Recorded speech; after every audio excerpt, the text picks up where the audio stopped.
Avant d'entrer dans le vif du sujet, j'ai quelques petites questions à vous poser. Par exemple, pourquoi parle-t-on parfois de français langue étrangère et parfois de français langue seconde? Excellente question, Nastasia.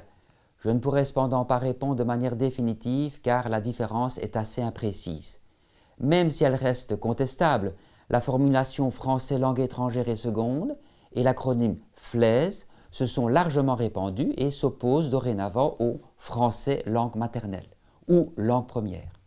En général, on réserve l'appellation français langue seconde aux situations où le français ne peut être totalement considéré comme une langue étrangère, soit dans le pays où il est enseigné, en Belgique, en Suisse, au Maroc, soit pour le public à qui il est enseigné, à des immigrés de longue date, à des enfants de familles bilingues, par exemple.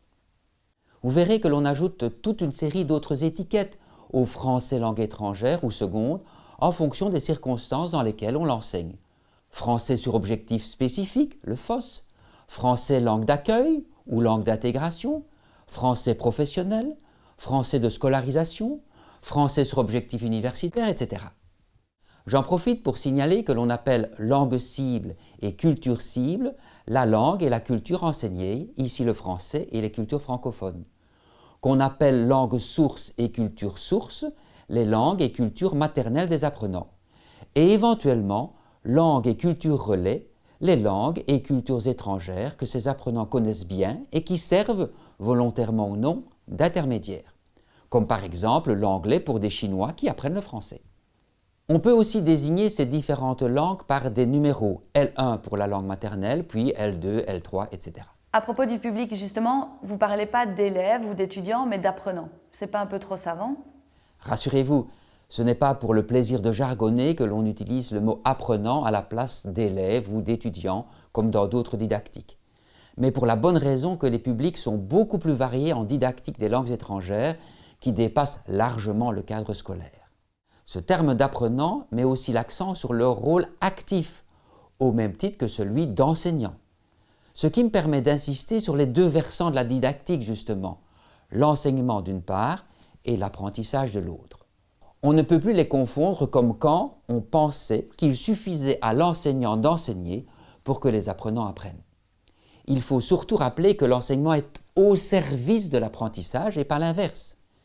Pour éviter les malentendus, on associe les deux termes, apprentissage-enseignement, quand la distinction n'est pas en cause. Nous y reviendrons car cette problématique est au cœur de notre travail et de notre réflexion sur ce travail. Ces apprenants sont donc allophones et à ce titre, ils participent à des échanges exolingues, c'est-à-dire que la langue utilisée n'est pas leur langue maternelle. Un locuteur ou un professeur natif parle et enseigne au contraire leur langue maternelle. On appelle aussi primo-arrivants les personnes dont c'est le premier contact avec le pays étranger, sa langue et sa culture, des personnes qu'il faudra accueillir le mieux et le plus rapidement possible. Et pour terminer cette leçon de vocabulaire, les caractéristiques des apprenants, par exemple leur langue maternelle, leur âge, leur niveau de scolarité, constituent ce qu'on appelle leur profil. Profil dont il faut que l'enseignant tienne évidemment compte à tout moment dans son travail, qui consistera à fixer des priorités, à établir un programme, rythmé par des projets qui jalonneront le parcours de l'apprenant. Voici beaucoup de P à associer les uns aux autres. J'ai une dernière question. Quelles sont les différences entre cette didactique, la méthodologie et la pédagogie? C'est encore tout un débat parmi les spécialistes, mais nous préférons nous en tenir ici à une répartition rudimentaire, mais qui a l'avantage d'être claire et pratique. La didactique, au sens étroit, s'intéresse aux théories scientifiques, linguistiques, psychologiques, communicatives, culturelles et autres, qui inspirent les méthodes d'enseignement des langues.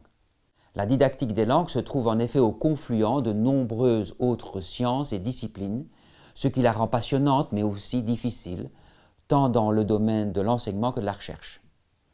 Comme son nom l'indique, la méthodologie, elle, analyse, contrôle, innove, crée des méthodes à mettre en œuvre pour enseigner les langues, en recourant à telles activités, à telles ressources, à tel équipement, en fonction des théories que les didacticiens ont proposées.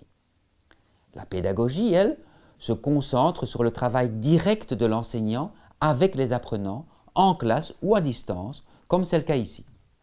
Nous l'avons déjà dit, enseigner les langues est un métier à part entière qui demandent la maîtrise de compétences, de techniques, de stratégies variées, dont on peut toujours améliorer l'efficacité.